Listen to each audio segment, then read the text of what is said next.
All right, FedEx just dropped this off.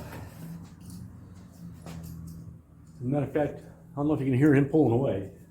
I ran out here as soon as I got these parts because I've got to get my wife's car back up and running. She's been driving my car all week and I want my car back.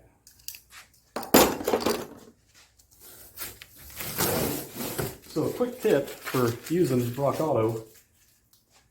I've got stuff I need for Roscoe and I've got it kind of bookmarked, not really bookmarked, but I keep track of what I need for that car or that truck. And every time I go to order parts for one of the other vehicles, I see if any of the other stuff I need for that truck ships from the same warehouse. Because if so, I'm going to buy it now and save my shipping costs. And I do a lot of that with Rock Auto because you got to plan ahead your parts. This is what I need. Years ago when I was a dealership technician, Nissan had a real issue. It wasn't Nissan's issue, it was Champion's issue. Champion at the time had a discount on their platinum spark plugs, and they were trying to corner the market on selling platinum spark plugs, and they were selling them for a discount. And about once a week, a customer would bring a Nissan Quest in, misfiring bad.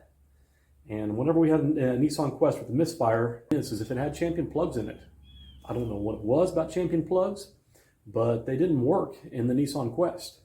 And so we threw a lot of Champion plugs away and replaced them with NGKs or Nippon. I think Nissan used Nippon Denso at the time. But I love NGK, I do. It's a Japanese manufacturer. They make plugs and coils and stuff like ignition parts for Japanese cars.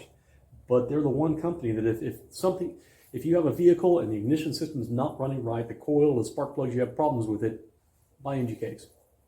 They flat work.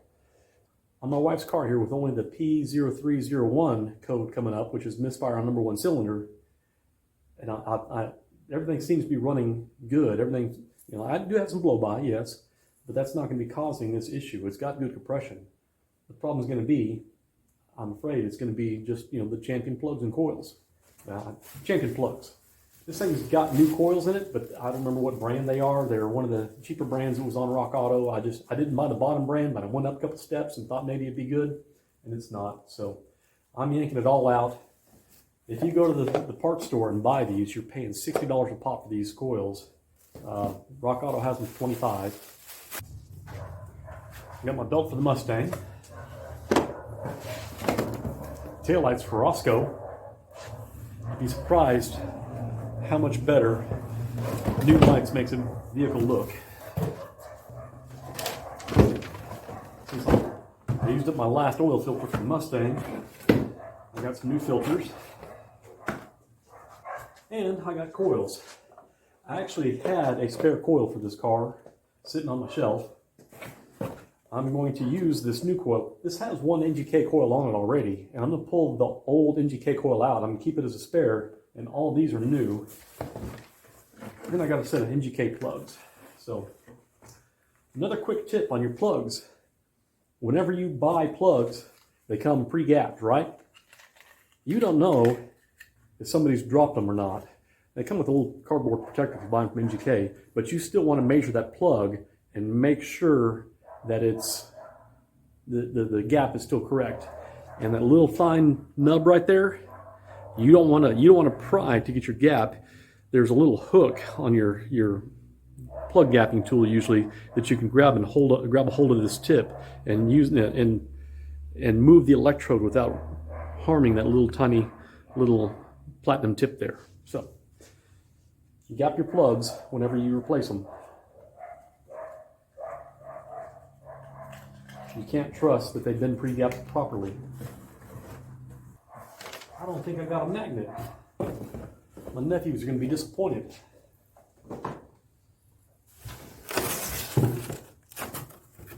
No Rock Auto magnet. Sorry, boys.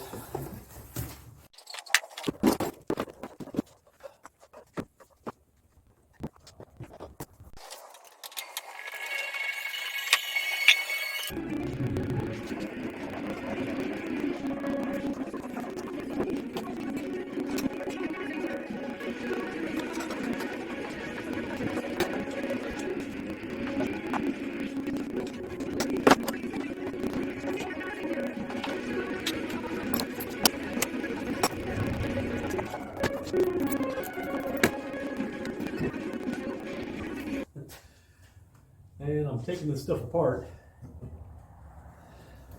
The valve cover gaskets are just leaking on this thing now. Can't win for losing.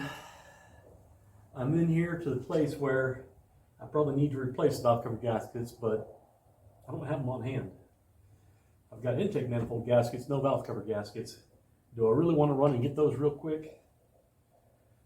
On the other side of things, I've got a zipper on this now. I mean, it's taken me less than 5 minutes to get it to where all I gotta do is zip these bolts off and the intake manifold's coming out. So I may not get I may not get the valve cover gaskets today, but they're definitely on my list. Maybe one of those things I add to my Rock Auto basket next time I'm, you know, buying some parts. I need to see what else I can get ahead on. So.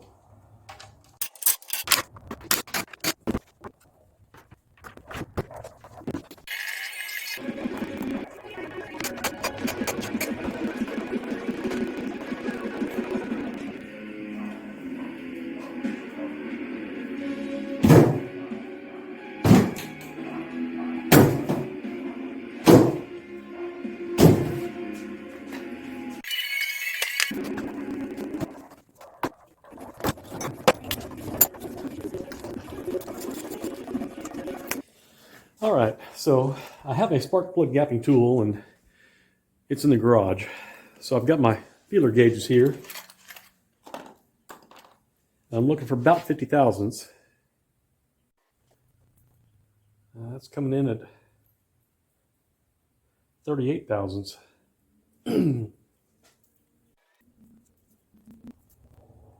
Try 45 thousandths here.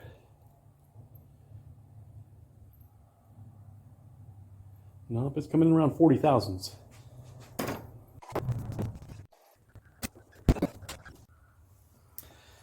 All right, so my spark plugs are supposed to be gapped at 50 thousandths and they're gapped at 40, or at least this one is.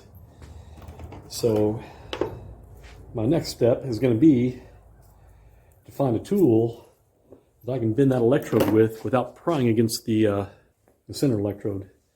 So let's see what I can find.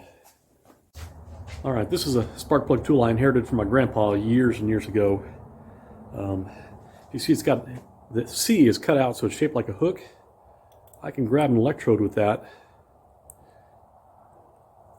Well, I used to be able to. These newer ones are a little more difficult. But I can bend out on this ground electrode without touching the center electrode.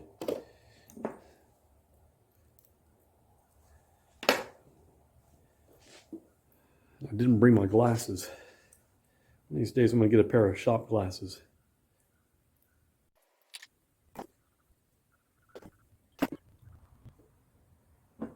$50 thousandths is a pretty heavy amount of gap. And I have it just there. It's a little on the high side. So I'm going to go back just a little bit with it. All right, that's right there at 50 thousandths. I'm going to get some anti-seize to put on the threads. I have a little bit of this copper anti-seize. It's a higher temperature anti-seize than the regular stuff. And this stuff is old. I'm going to have to stir it up a bit. I think all the copper may be at the bottom. There we go.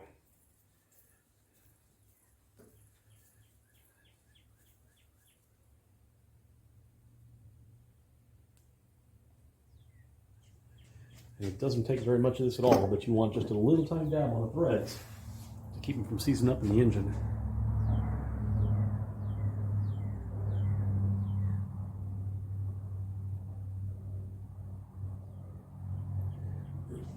That's going to be plenty, but you definitely don't want to get it up here on the electrode end.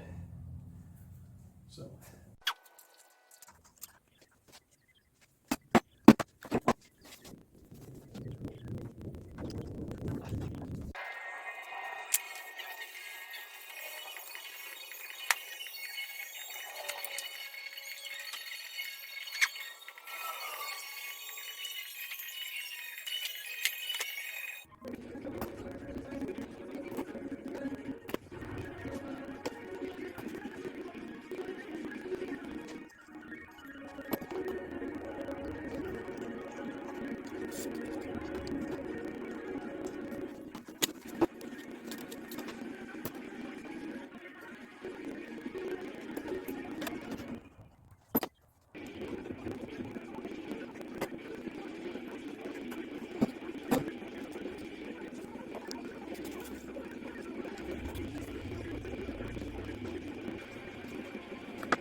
All right, I got it back together. Let's see how it runs.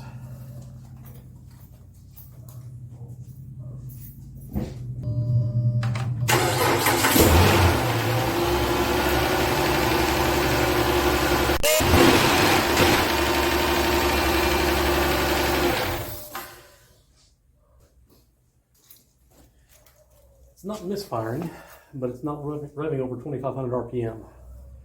I think I'm gonna take it and test drive it real quick. All right, I just got back from the test drive. And apparently this thing doesn't rev over 2,500 while you have it in park. You have to get it out and drive it. Revs up fine, runs fine. It's got a pending fault code for P0301 still. I still got number 1 misfire, but everything's been done. So all I can figure is that maybe the injector's going bad, something like that. I don't know, but the car's running strong right now. So I'm going to send it and have my wife drive it. The P0301 may just be some buildup. I don't know. It may clear out. She's not going to do an Italian tune-up on it, though. I kind of wish she would. But we'll see how well it runs.